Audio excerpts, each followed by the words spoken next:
So second part of the video, a series of how to make sunflower petal beads. We are outside now. I talked about having tin foil and how you can use that to help you dry out the petal beads. I found that there are other options.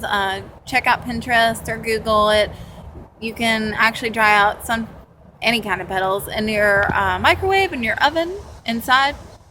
We're going to do outside because we are learning patience and it is a beautiful sunny day. So I did not feel comfortable with just leaving sunflower petals on tin foil and hoping that they didn't fly away. So I got a little creative. I found some styrofoam.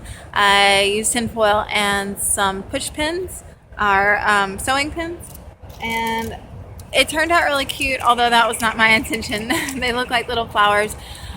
Do not worry about poking holes if you try this method, because later we're just going to throw these beautiful petals into a blender and those holes won't matter. So the important part is that you find some way to secure them and put them on tin foil or a rusted tin plate and put them in the sunlight.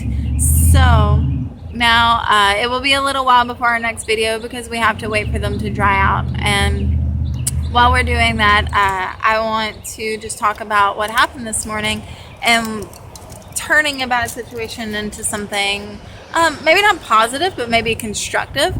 So what happened? I was sweeping. I was trying to clean up the studio.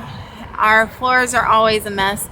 My kids tend to hang out there sometimes and they leave crumbs and kid stuff behind. So I was sweeping and I accidentally knocked over a vase of sunflowers that my friend brought me the other day. Now sunflowers is a sign for my son Elijah, who passed away, so that made it particularly hard for me. Not only that, but the water spilled on some of my cards, and if you're starting a business or starting a nonprofit, you know how every little thing like that costs you money and it's stressful. It might sound silly that knocking over a vase of flowers could throw off my whole day, but if you're dealing with anxiety or depression or grief, you know how this could totally happen for you.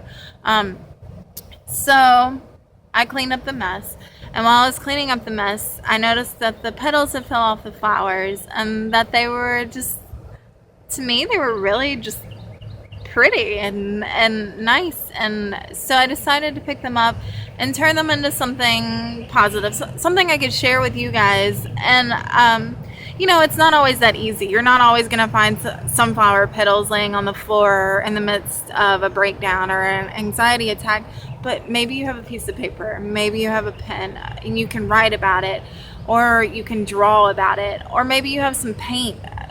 It doesn't have to be fancy paint. You can go to Walmart and find watercolor for like $1. Just take it out, write about it, be honest. Oh my gosh, be honest. Don't be afraid of what other people think about what you have to say or what you're feeling. You are you and you are important.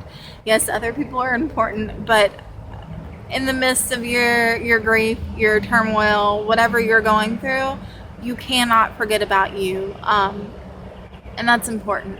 So for those of you just watching to learn how to make sunflower petals, welcome to my world. We are more than just art. I actually opened an art therapy studio for bereaved parents, and so our art projects will be often on healing through the arts, or maybe just being positive or something of that nature. So thank you for bearing with me and thank you for watching my video.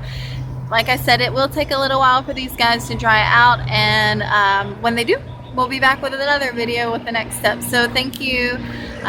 Keep up the support, watch our videos, and have a great day. Thanks.